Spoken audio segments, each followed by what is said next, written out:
It has been said that if a person is going to die, he should do it in the morning, when the day is new and clean and full of unanswerable questions, when the sun has just risen to cast an afterglow on the things that have been done by night. It has also been said that if a person is going to die, the circumstances are irrelevant. On this pale day morning in Leicesterel, capital city of the Republic of Lescaray, the 25th day of Shepherd's month, 3 days before the equinoctial holiday and 6 until the autumn equinox itself, a legal duel was scheduled for 7 o'clock in the morning. By 7:30 at the latest, a man whose beliefs ran one way about death and mourning was going to kill one of the other persuasion. It was a foul morning anyway, cold a month too early, the wind off the Grand Estuary hard as a slap across the cheek. The sky was lumpy and curdled, and sooty as well, because the weather had forced fires lit before the flues had been properly cleaned. There was creosote in the air.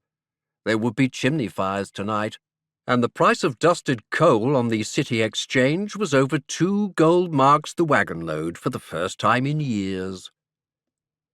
The gilded dome of the Leicesterel Cathedral looked dull and sullen as old copper.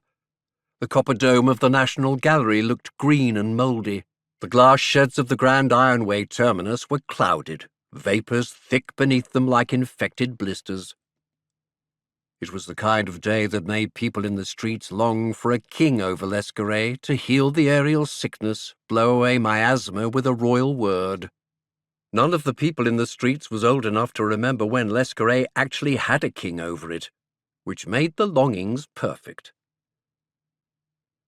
The time was now 12 minimi before 7, and the duel was organising itself in Willow Park Square, in the western part of Leicesterel, just south of the fashionable Silverthread district. The square was 4 rows of high houses, including the consulate of a tiny island republic, facing on a small green plot surrounded by an iron fence. There were drooping willow trees just turning yellow, miscellaneous bushes and benches, a neglected rose arbour. On the outside of the fence were the uninvited spectators. Some coatless boys with schoolbooks, some curious tradesmen. The residents were discreetly in their upstairs windows. Inside the fence was a crowd for the matter at hand.